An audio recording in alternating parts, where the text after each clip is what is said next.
What's going on, guys? It's Nick here, back with another video. First week of the fantasy playoffs. I know a lot of you made the playoffs, so we'll try to be extra accurate this week. As a reminder, my website is 100% free through the Super Bowl, so reference that as we get injury news. I'm going to talk about a lot of injury situations today, but those are situations we're going to learn more on Thursday, on Friday, on Saturday. But also, if you want to do DFS this week, betting this week, all that content is free as well. So let's get things started off with the Thursday night game. Rams at 49ers. This one has a 49-point total. 49ers are 2.5-point home favorites. For the Rams side, pretty simple. Start Puka, Kupp, and Kyren. Bench everyone else. The 49ers do have a very strong defense, but when you look at this offense, virtually all of the production flows through three players. You even have an injury now to Marcus Robinson, who is someone who could potentially steal a touchdown away from these three. Stafford also, they've been a lot more pass heavy in the red zone since they've had these two healthy, of course, makes sense. So that's why we've seen a little bit of a pullback in Kyren's numbers because they're running the ball every time in the red zone when they didn't have Kupp and Puka, and now, of course, they have them back. Now they're going to throw the ball a little bit more. They can have Puka like last week sometimes take a carry there. But again, you got to start all three. Right now, Kupp isn't projecting amazingly in the rankings. I'm going to get that up a little bit more as the week goes on. But again, if you've got these three, you got to play them. I would probably not stream Stafford, though. I don't think he sets up well enough, not a good enough matchup, because he also is going to run for like 1 yard. So he has to do everything through the air with no teams on bye. I think there are better options than Stafford this weekend.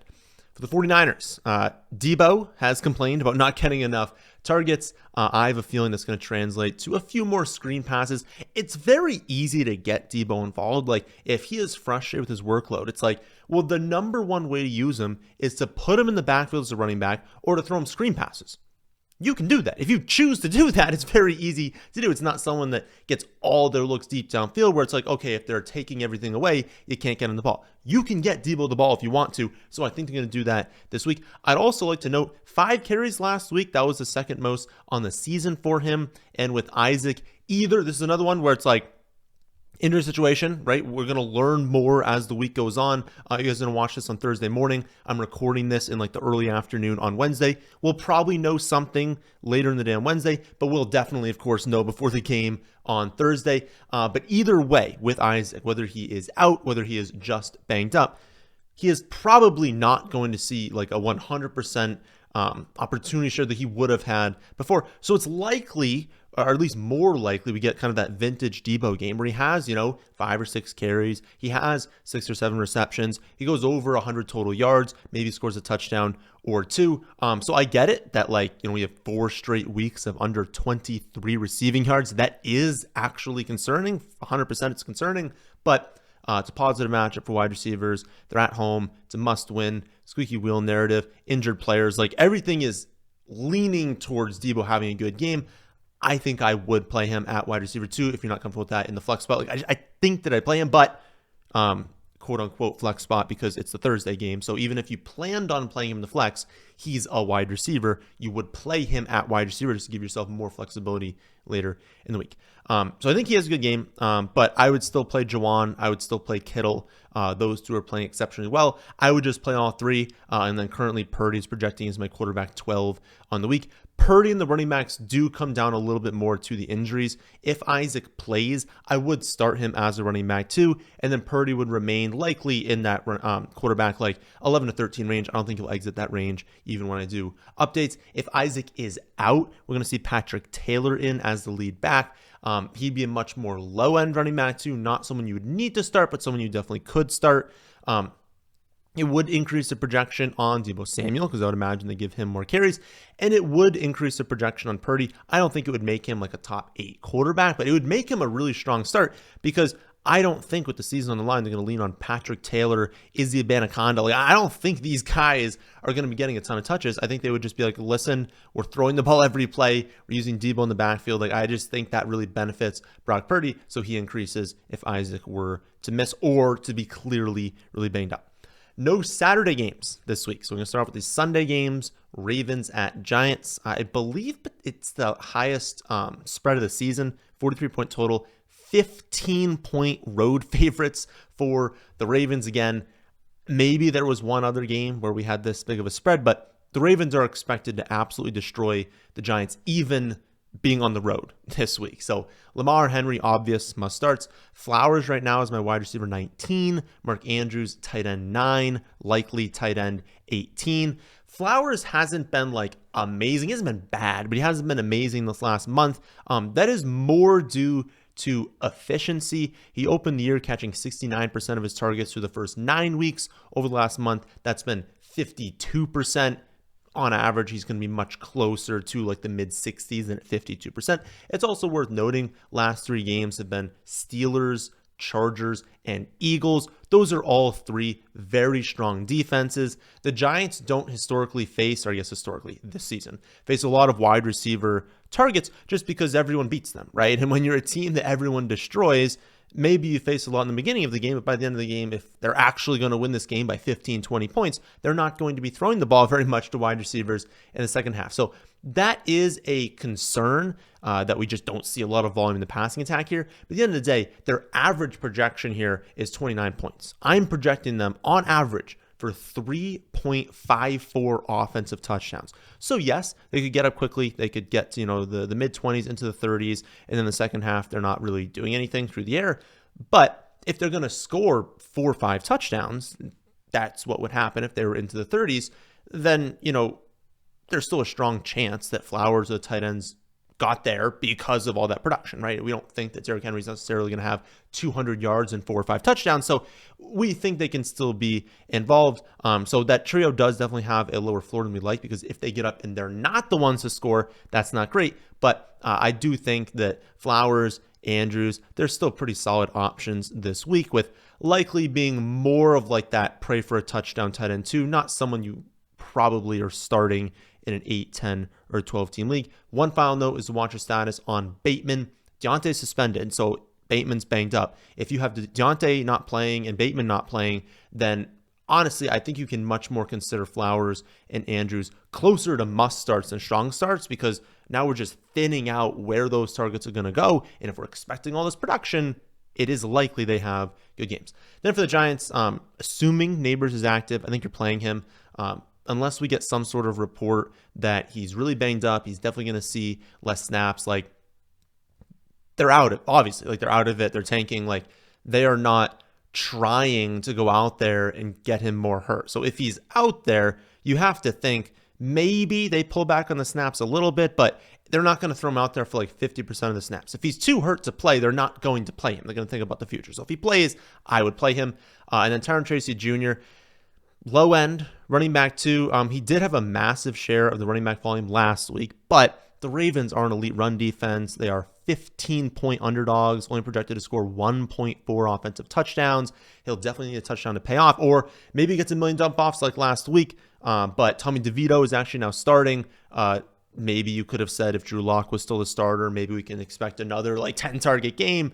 But at the end of the day, I think Tracy is fine, but still a very low-end option, and I really wouldn't go to anyone else on this team. Next up, we have Jets at Jaguars, 40.5-point total. Jets are 3.5-point road favorites. For the Jets, a lot comes down to the status of Breece Hall. I highly doubt, just like with Malik Neighbors, the Jets would activate Breece Hall if he is not good to go. So if they are starting him, I would start him in fantasy.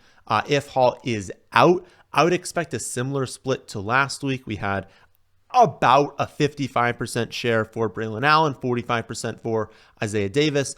Jaguars are a terrible defense. They grade out as a positive matchup for literally everything. Not even just saying like, each position has an overall positive matchup. You look at volume metrics, efficiency metrics, everything, yards per reception, capture rate, overall volume, everything is positive for all positions. So it's a good spot knowing that. I do think Allen, assuming, again, Breece Hall is out. If Breece Hall plays, don't play Allen or Davis.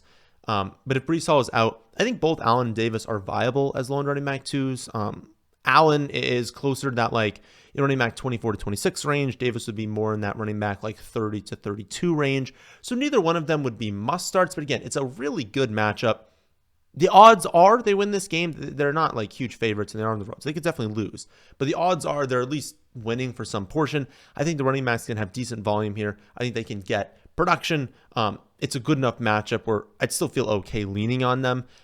As for everyone else, I mean, Garrett Wilson, Devonta Adams, I think they just have to be in starting lineups.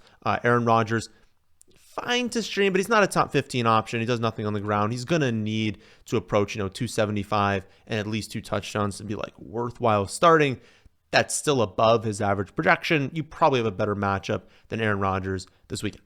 Then for the Jaguars, this is not the Jets defense of the past where you just can't play anyone against them, but it's still not a good spot. We're not attacking the Jets defense. I think you're playing Brian Thomas Jr. and Evan Ingram if you have them. The biggest question marks are the running backs. I'm projecting Tank for just under 14 carries, which is pretty good, but then only half a reception, which is not very good. As things stand right now, Tank's running back 31, ETN running back 33. In the fantasy playoffs, I don't think you want to be starting either one of them. Maybe if, Tank really takes over this weekend, we can kind of use him next weekend, knowing that we can trust him more as a running back too. But we had one game where he had a lot of the carries. It could easily be closer to a split this weekend. And when he's not really getting receptions on top of that, pretty much all going to Travis Etienne. Again, you could use them in the flex. You could use them as a low-end running back too. I wouldn't love starting them. I think the best 2 starts on Jacksonville are Brian Thomas Jr. and Ingram.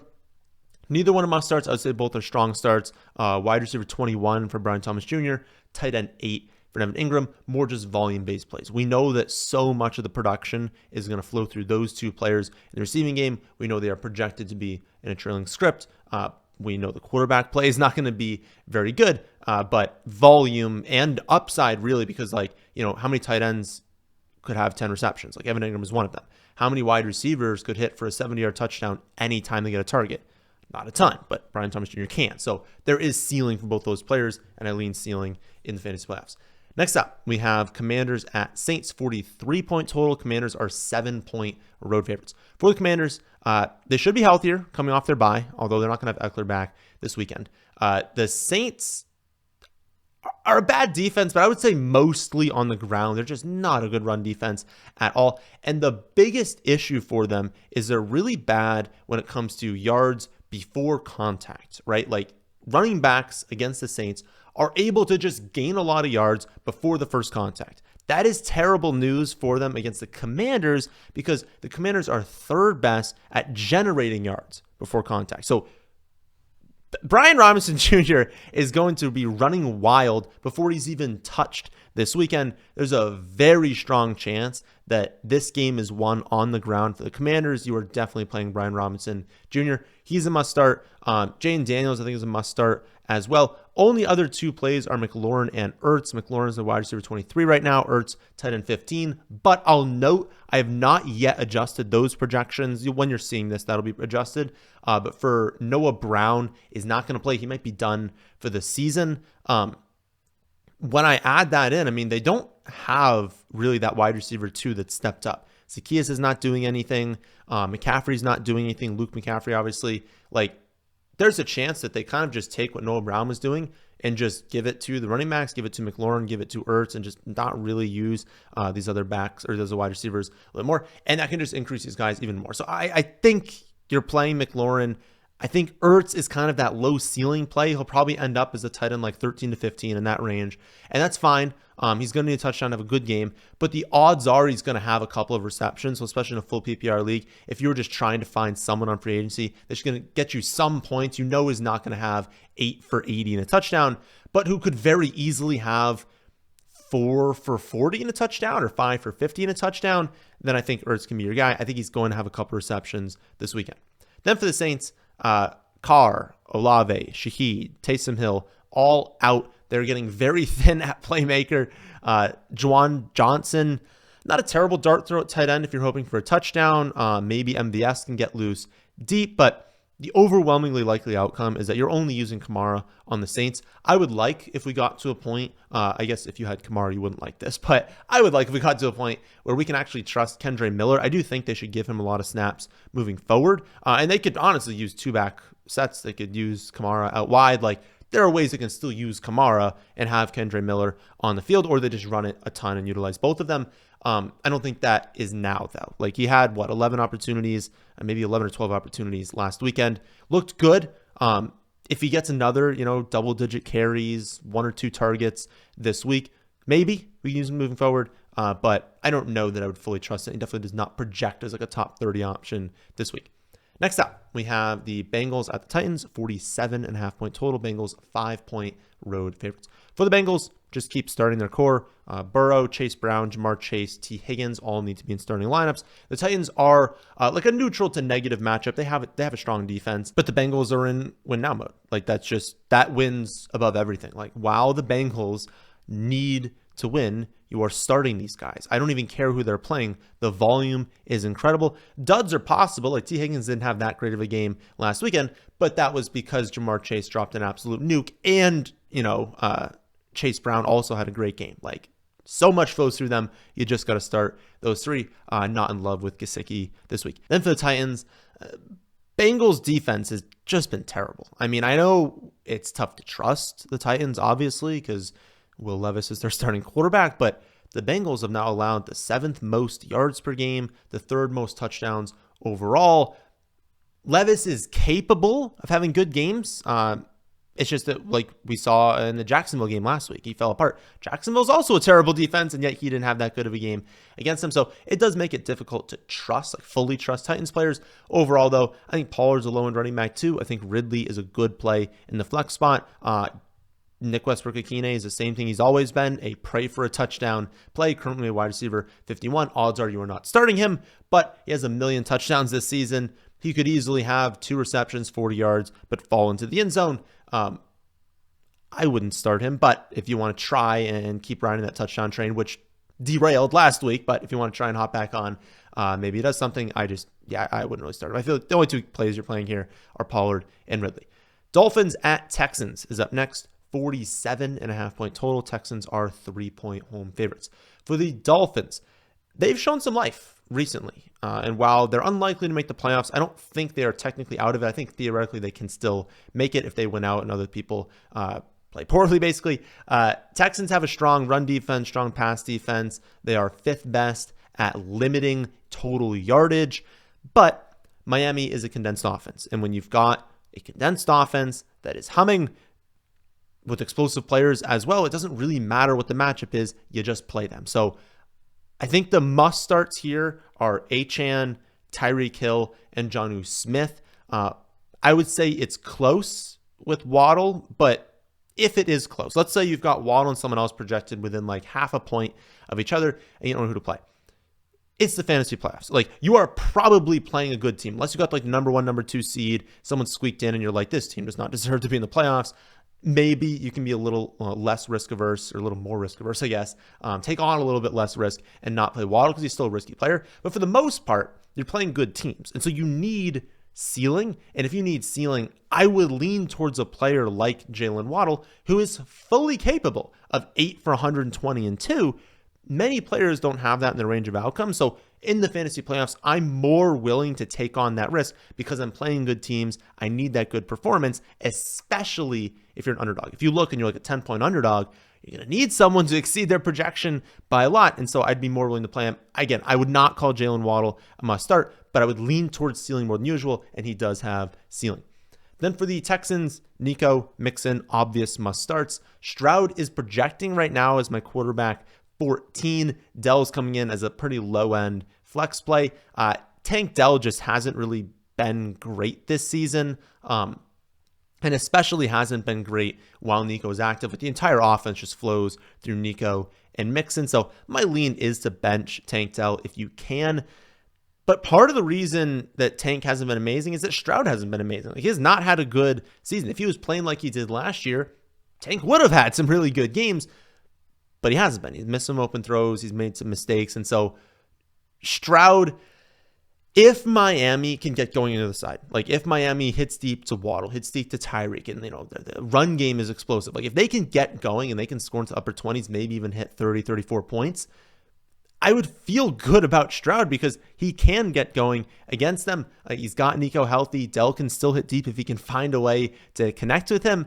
My guess is that you did not make the playoffs utilizing Stroud every week. And if that's the case, I don't know that this matchup stands out enough to where I'd want to bench the quarterback I've been rolling with. So, if you've got one of those top end options, someone that projects top 12 this week, I'd keep going with them. But he is a good streaming option because there is a chance the other side gets going. And he's a great player that's just playing poorly right now. He breaks out of that. He's got the playmakers around him to do well. I think he's still a good streaming option. But again, 14, I think you probably do have a top 13 option.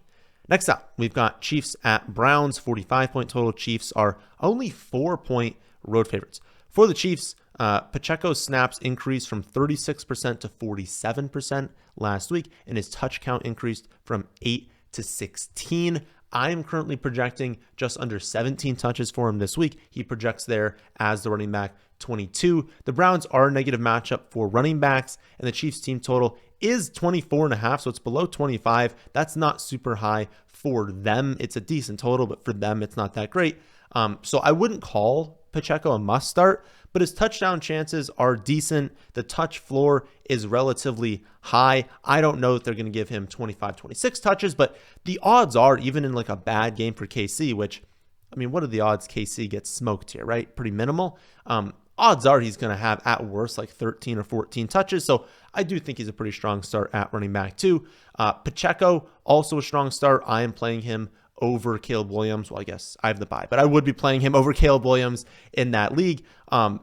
It's a better matchup for the passing game than the ground game. And if we look, like, the volume has been there for Mahomes. We get frustrated sometimes because this team just doesn't do anything. Like, they have some playmakers. They just kind of can't get going this season, but it hasn't been through like a severe lack of volume. Mahomes has 33 or more pass attempts in 6 consecutive games. He has at least 37 pass attempts in 5 of the last 6 of the last 8. And so the volume is there. The matchup is solid. He has explosive players. They just kind of have not been hitting deep this season. That could change. The Browns defense has allowed the most schedule adjusted yards per reception to wide receivers over the last 10 weeks. And so there's a chance that Worthy, or maybe Hopkins, but it probably would be Worthy, gets loose deep, and that's how they kind of get there. So again, I think Mahomes is a good play this week. Kelsey also a must start. Just so much volume goes to him that he can have down games, but also the involvement in the red zone is just too high. You probably just have to play Kelsey. I don't know how you have 2 tight ends or a tight end that's better than Kelsey, and then also like a flex player better than Kelsey. You're playing Kelsey. So I think, again, Kelsey must start. Mahomes, Pacheco, strong starts. I would say Hopkins, viable in the flex. Worthy, more of a low-end flex play, but you're just hoping for that big play. Like, that is all Worthy is. If you are a 15-point underdog and Worthy is close to someone else, you're probably leaning Worthy. If he hits, he's hitting for a 40 or a 50-yard touchdown, and that is possible in this matchup this weekend. Again, neither Hopkins or Worthy need to be in starting lineups, but it's possible that one of the two has a pretty good game, and so if you need them as your last player, that would be totally fine. Then for the Browns, David Njoku, obvious must start. Wide receivers come down to Cedric Tillman status. If he's able to clear the concussion protocol, Judy is more of a flex play. Tillman kind of a lower end flex play. If Tillman is out, Judy would be a locked in wide receiver too. And you could use Elijah Moore as like a lower end flex play, preferably in a full PPR league. The Chiefs are not a great matchup for wide receivers, but they're a brutal matchup for running backs. And so with how much Winston is already being trusted, already airing it out a ton, if they can't get the ground game going and they find themselves down, he could throw the ball so much that even if they see inefficiency for the wide receivers, there is so much volume that they have good games. Again, ideally Tillman is back and we can get that ceiling game from the Browns, but we kind of have to just watch his status. It's concussion. You really just don't know there. As for the running backs, I wouldn't really want to start either of them. Chubb is only being used in early down back. You're going to need him to fall into the end zone to be worth playing. Jerome Ford mixing in on early downs, but then also playing passing downs, but not enough to be viable. Again, either could score, but the odds are they're not going to be good plays. I don't think I trust them in the fantasy playoffs. Final 1 o'clock game is going to be Cowboys at Panthers, 43-point total, and the Panthers are actually 2.5-point home favorites this weekend. For the Cowboys, this is a great matchup for quarterbacks, running backs, and tight ends, and just a neutral one for wide receivers.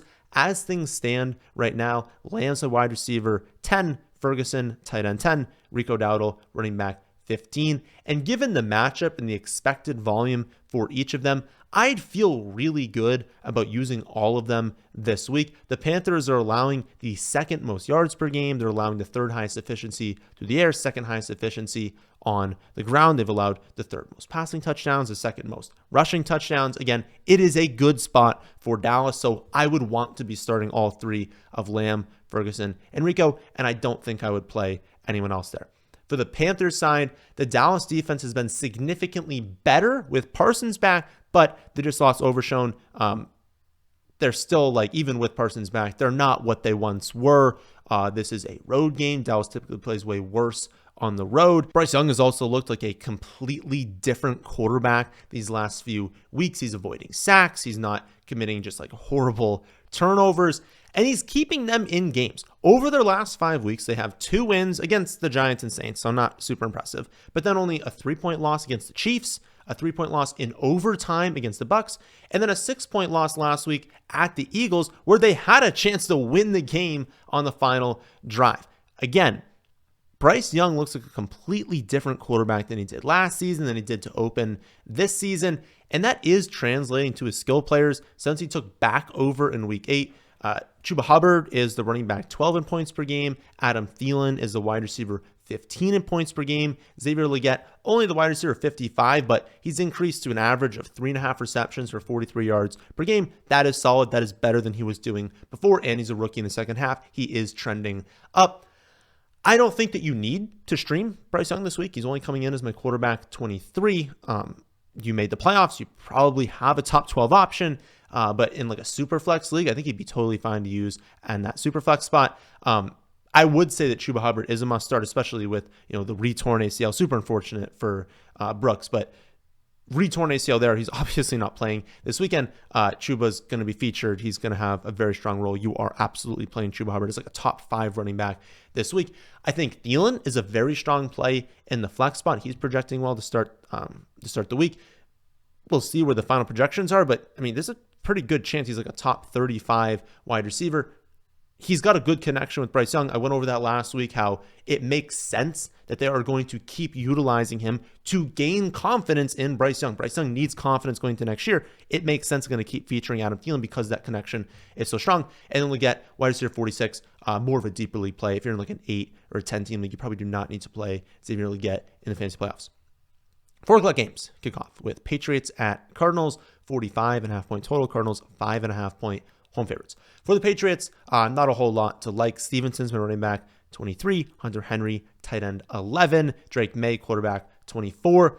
I wouldn't say I'm like overly confident in any of them, but Hunter Henry's probably the best play if you're looking to stream tight end. He is a good option, good red zone role, good just like volume, even between the 20s. He's a good play. Stevenson, honestly, not a bad play at running back 2 either. He has at least 21 touches in 3 of the last 4 weeks. If they can keep this game close, which I think they can, he's got, good touch potential. He's been inefficient because, the offense is not that good and the offensive line stinks. So we're not expecting him to go out there and have like 5 yards per carry, 9 yards per reception or anything. But if he has 20 touches, he'll be worth playing at running back 2. Then for the Cardinals, Trey McBride is my tight end 4. You're obviously playing him. James Conner, running back 9, play him. Kyler Murray, quarterback 9, play him. The biggest decision here is for Marvin Harrison Jr. right now, my wide receiver 36. The Patriots are a poor matchup for running back receptions and wide receiver targets, and an elite matchup for running backs on the ground and for tight ends. The odds are the Cardinals look at this game and they're like, okay, we're going to run the ball a ton. We're going to utilize Trey McBride. We're probably going to see Christian Gonzalez on Marvin Harrison Jr. We're probably just not going to throw the wide receivers all that much, and they're probably going to win if they do that.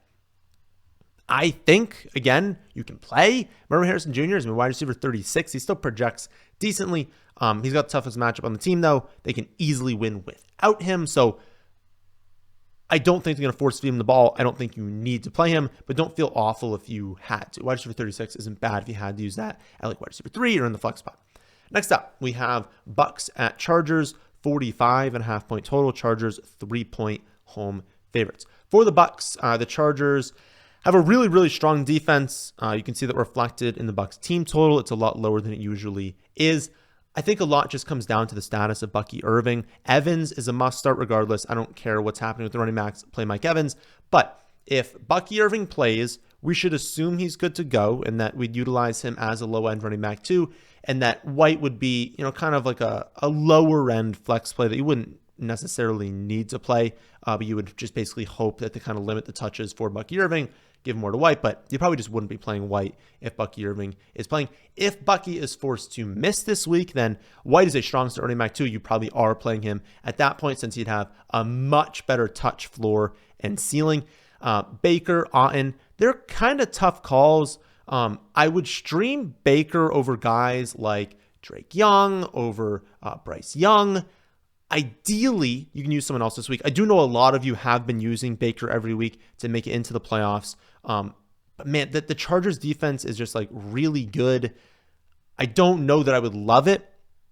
You can do it, but I would just prefer if you had like a top 15 option. I do not think Baker is going to end up projecting as a top 15 quarterback this weekend. It's a similar story with Cade, especially with Cade, with Evans back. Like when Evans was gone, they're a smart enough offense so where they're like, okay, who's our next best player? Feature the offense around them. And that was Cade. And so he played really well. Well, Evans is back. So now the offense is featured around Evans, around the running backs, and Cade just kind of gets ancillary targets, mid-range tight end too. He's fine, and you could definitely use him. He can have a decent game. He did pretty well last week, but don't expect a lot of volume. He's probably going to need a touchdown to pay off. Then for the Chargers, the Bucs are an elite matchup for the passing game and a pretty neutral one for the running backs. The massive news here is just Ladd. Is Ladd healthy? Is Ladd going to play? That impacts everyone on offense. If he plays, you have to trust that he's good to go, and he is a strong start at wide receiver too. If he is out, everyone else just becomes a much stronger play, but it's much stronger from like you're not touching them to maybe you could use them. Like it doesn't mean that everyone else just generates this insane floor and ceiling. None of them are that amazing, and they're going to spread the ball around a decent amount to where, yes, you would take an expectation of probably like 9 targets, and like that's a lot to be spreading around, but they just become stronger plays, right? Also, Disley did get hurt last week. He's going to be out. I don't think you need to go there, but Stone Smart is my tight end 22 right now. If you had to stream someone, there's a chance he has an okay game. Realistically, though, the only 2 you want here are Ladd and Herbert. Herbert is a great matchup. He's my quarterback 15 right now. I'd feel pretty good starting him. But him and Ladd are just the only 2 appealing plays. Gus is cooked.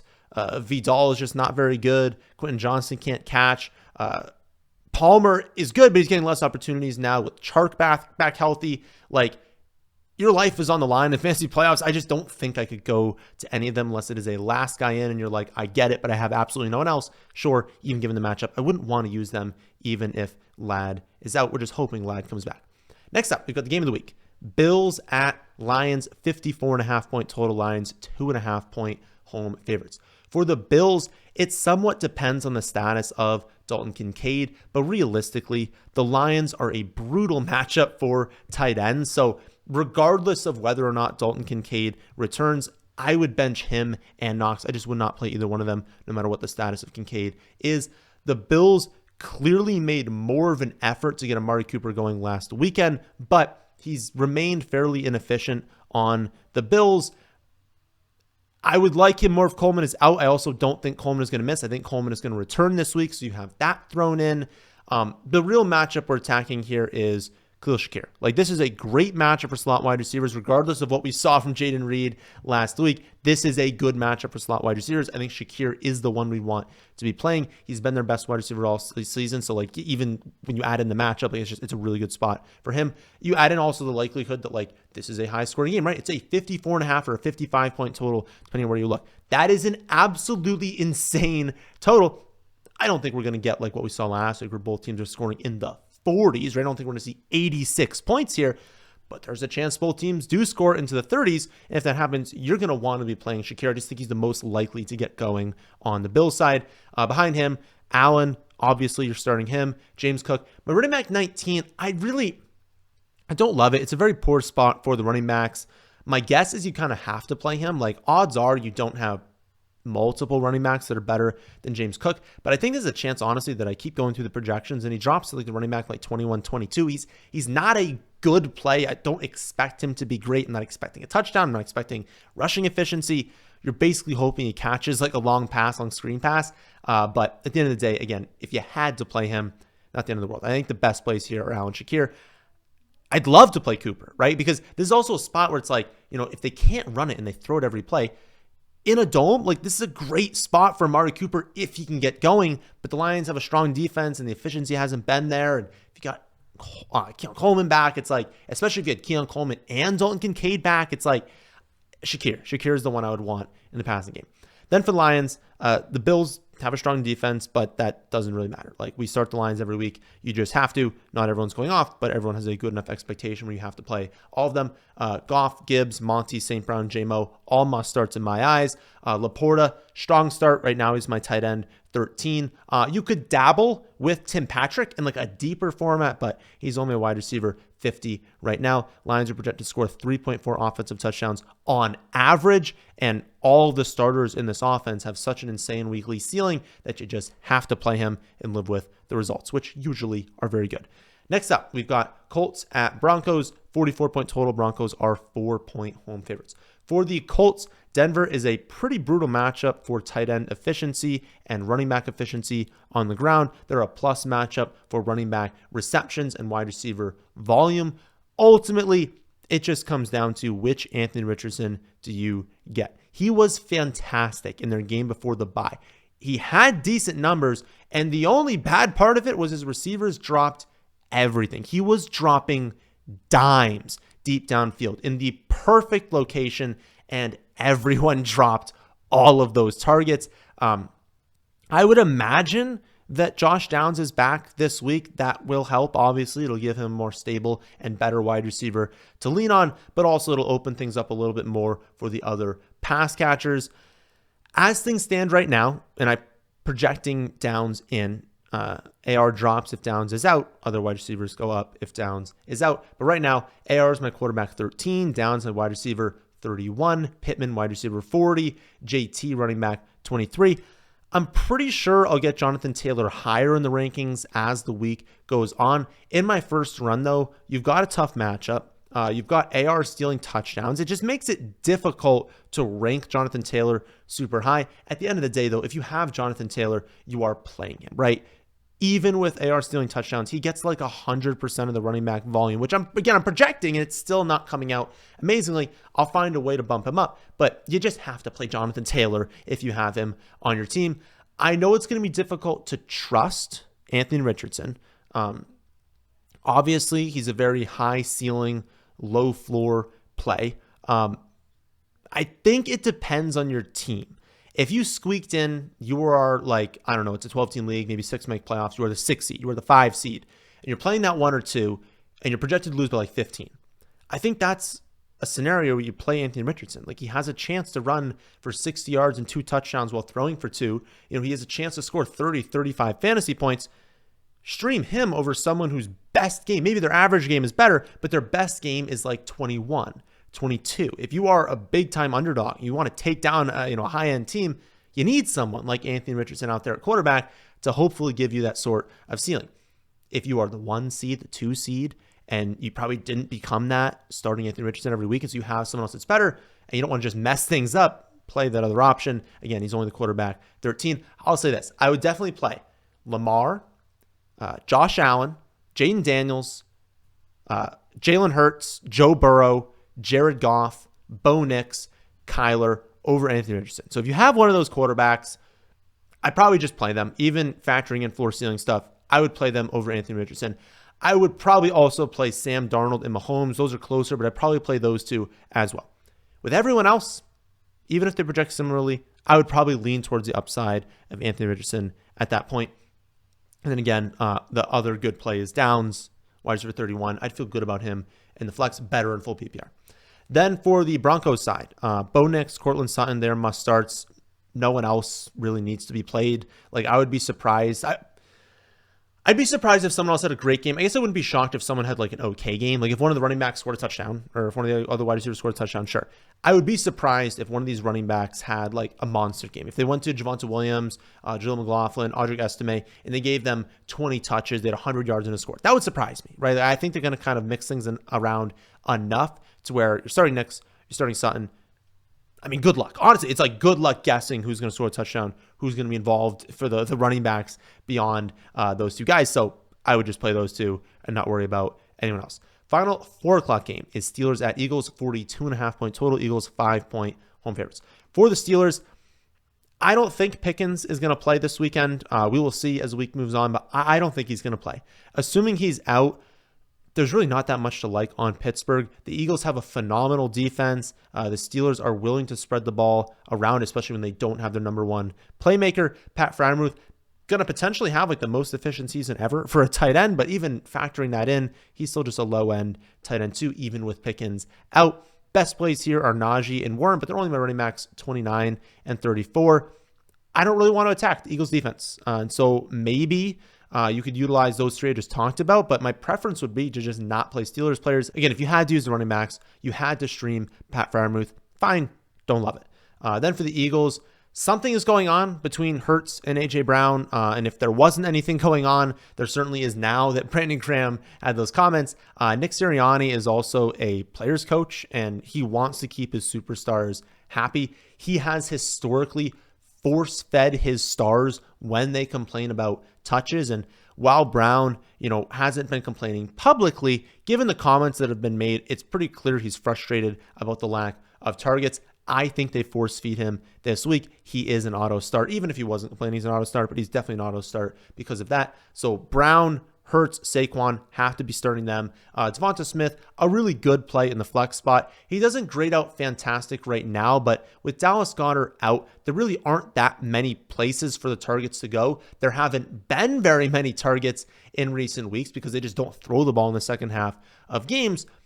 And while I think Brown is probably the one dropping the nuke this week, I'd still ideally find a way to start Devonta Smith if you had him. Grant Calcaterra, also a decent streaming option if you lost Dallas Goedert. Maybe you lost Disley last week. Maybe you had Kincaid out, and maybe he misses again. He's not like a tight end one or anything, but he's a large enough role where he'd be fine. I just think there is a chance that the Steelers are able to make this game competitive, maybe even able to pull out to a lead at some point.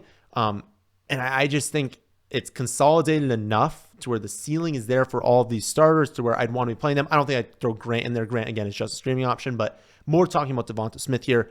If you've got Devonta Smith and it's close, he has a good ceiling. I'd probably lean his way if it's close, but I get it. There's definitely a chance you have 3 wide receivers that just project better than Devonta Smith. Sunday night game is going to be Packers at Seahawks, 46-point total. Packers are 2.5-point road favorites. For the Packers, I'd imagine that Dobbs is back this week. That'll elevate the floor and ceiling for Jordan Love, but also makes it really tough to predict this wide receiver room. One of these wide receivers probably going to have a really good game. Your guess is as good as mine as to who it's going to be. They've made comments about needing to get Jayden Reed more involved. Of course, he had 0 touches last week, so yes, it'd be nice if he was more involved than that. I do think this is one of those teams that we talk about that has very good head coaching, very good game planning. If they want to get Jayden Reed involved, they will get Jayden Reed involved. He's an easy player to manufacture touches to. I think that happens. If you had him, you'd be playing him. Wide receiver 29 right now, so he doesn't project as a must start. But again, if you have Jayden Reed, I would go back to him this weekend unless you've got an amazing team. Everyone else, we've got Love as my quarterback 11, Jacobs running back 7, Tucker Kraft right now tight end 12, but I wouldn't be shocked if he fluctuates in that general tight end 12 to 15 range. Christian Watson, wide receiver 40, Dobbs, wide receiver 47. So honestly, everyone I just listed off is more than viable. I would say Watson and Dobbs are more of those fringe plays. Tucker Kraft, gonna need a touchdown to score. Decent chance at scoring, but gonna need that touchdown to score. I think everyone in the Packers, it really just comes down to what do you have on your team, because many of them are fringe options. But again, Love's a great option at quarterback this week, especially if Dobbs can return. Just gives him another playmaker to the ball too. You're obviously starting Jacobs, and then again, everyone else is kind of that fringe option, but I would play Jayden Reed this week.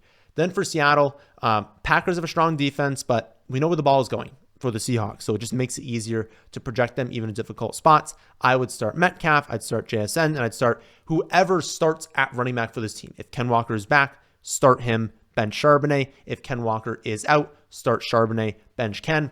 I don't have an amazing read on what's going to happen with that situation.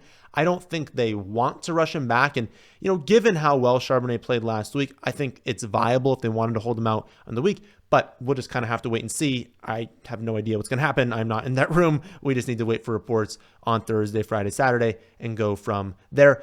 Geno is fine. He's my quarterback 17 right now. He's viable. He's not one of the higher end streaming options this week. The first of two Monday night games this week is going to be Bears at Vikings, 43.5 point total. Vikings are 7-point home favorites. For the Bears, the Vikings are an awful matchup for running backs, but are a strong one for wide receivers. This spot sets up similarly to the last 2 weeks for the Bears, where they're going to have to rely on the passing attack more than the ground game. DJ Moore's a wide receiver too. Both Allen and Dunze are flex viable. Allen and Dunze definitely have lower floors. We're going to see more manufactured touches for DJ Moore. He's going to have higher efficiency because his touches come really close to the line of scrimmage. Allen, Dunze, they kind of get looks deeper downfield, and then Allen's just kind of been inefficient this season. And it's unlikely that given how much goes to DJ Moore, that both Allen and Adunze have really good games. It's usually one or the other, but both do have decent ceilings. We saw Adunze score 2 touchdowns last week. Allen scored 2 touchdowns the week before. Both of them are clearly capable of scoring 2 touchdowns, right? And both are capable of going over 100 with those 2 touchdowns. So if it's close, I'd probably lean towards a Bears wide receiver this week, but I would definitely not call either one of those 2 must starts. They are flex plays. Beyond the wide receivers, Swift is my running back, 28. Caleb's my quarterback, 16 right now. Again, I have the bye in the week that I have Caleb and Mahomes. But if I didn't, I'd be starting Mahomes over Caleb. Swift is a tough call. If you have to play him, that is fine. Running back 28 is not a projection where you definitely need to be starting them, though. Ideally, you benched him. Ideally, you have a better running back, too. Then for the Vikings, start their studs. The Bears do have a very strong defense, but the Vikings offense is elite. They're playing at home. Aaron Jones, Jefferson, Hawkinson, they are all must starts. Addison, Sam Darnold, strong starts. No one else is really viable. And I say strong start for Sam Darnold because I'm expecting my projection to drop a little bit. Right now, he's projecting as like the quarterback 5 or 6. I think that's going to fall. I don't think I can call him a must start against the Bears, but the projections are saying he is. He played amazing last week. He's played pretty good this season. He's got great playmakers. If you've been riding Sam Darnold, there's no reason to stop doing that this week. I would say if it's close, just play a Vikings player as a tiebreaker. Second Monday night game, the final game of the week is Falcons at Raiders, 44.5 point total. Falcons are 4.5 point road favorites. For the Falcons, the Raiders have a better defense than most people think, but they're not one that we need to fear. They're not one that we need to bench players because of the defense. Bijan, London, obvious must starts. Mooney is a strong flex play. Pitts is kind of like a tight end too. I've gotten a couple questions about Kyle Pitts being like, should we stream Kyle Pitts or stream, Grant Calcaterra, stream someone like Stone Smart, some of these options that are becoming available, Bellinger, like options that are becoming available right now where it's like, okay, Gray, right? Noah Gray on the Chiefs. Guys that are probably going to score like 6 or 7 points and maybe could score a touchdown, but are probably in that general range where it's like they're going to get some volume. And that's not necessarily the case for Kyle Pitts. I would probably just stream Pitts. I would probably just keep going with him. It is a good matchup for tight ends. He is someone that can score a touchdown, hit for a big play. And I understand the floor is scary low. I understand that Cousins has been playing worse than the box score indicates. At the end of the day, I think I would still lean Pitts over those guys. There's plenty of tight ends I would play over Pitts. But in terms of those like newer streaming options, I don't think that I would go there. I think I'd stick with Kyle Pitts. I think the biggest call is Pitts. That's kind of my take there. And then also Darnell Mooney. I think that comes down to what you have with Mooney. He's a good play in the flex. I think he is a strong play. I don't think you're like jamming him in. If you've got another really good option, sure, you can definitely go for that. Like, you've got a great team. You haven't been playing Mooney. Don't go to him now. But he's had a great season. And if you've been using him again, no reason not to this weekend.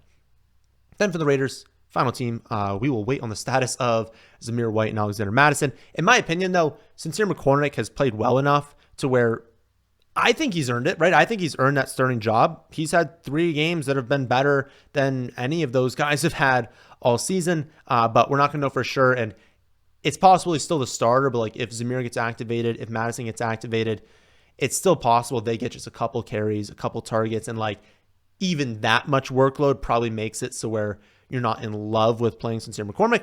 But right now, if I project them out and I project Amir Abdullah as a running back too, he's projecting as like a top 20, 22 quarterback. So he'd be fine to play at that running back 2 spot. The Falcons do not have that good of a defense, and this is a winnable game for the Raiders. Like, it might be shocking to hear that, but like, it is a winnable game. It's only a 4.5 point spread. They are at home.